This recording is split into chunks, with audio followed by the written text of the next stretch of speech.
I applied for the graduate diploma of psychological studies at Deakin.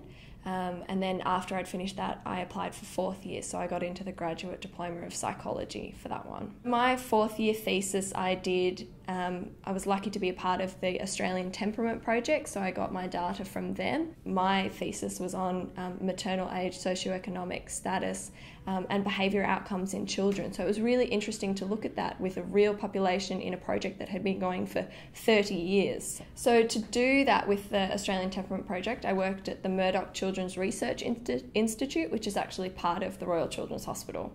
I really enjoyed doing my thesis, being able to work with a real population and apply everything that I had kind of learnt. My job now, I'm working as a project assistant with the CAT study, so that's the Childhood to Adolescent Transition Study, and that's at the Murdoch Children's Research Institute, so again part of the Royal Children's Hospital.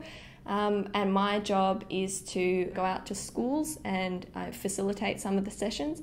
So I go out and stand up in front of children and get them to do their saliva sample, fill out their questionnaire, and then other times I've also been one of the measurers, so we also measure the children. So we've been following these children since grade 3 and we're hoping to follow them through to grade 6. Previous experience that I had has definitely helped me get the job that I have now with the skills that I've learned at Deakin, as well as skills that I've learned from the ATP project, the Australian Temperament Project I also worked on. So for me, the highlights at the CAT study would be being with the children in its schools. I really enjoy that, even though they are very early starts in the morning. It's been really nice to go out to different schools and see lots of children, but I've also really enjoyed the home visits. It's been really good as well. There's lots of other opportunities for you here at MCRI. So I've been to grand rounds, which is something that happens in one of the big auditoriums here, and they'll tell you about current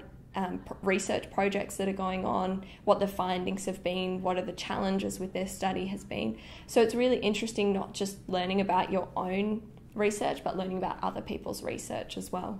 I joined the alumni only recently, so I've only just started to get some of the benefits from them. I had a look at some of the profiles as well of other people who had done psychology, whether they'd done clinical or other programs, and I found it really interesting to read their journeys, and it kind of inspired me to go back and want to further study, especially in the clinical programs. I would definitely recommend the alumni community to other people, just being able to connect, because in a way it's kind of like a professional Facebook. You'll find who your other links are and be able to get help and advice from people you may not have met, but you have the Deakin in common. Being able to connect with other people really opens that networking door.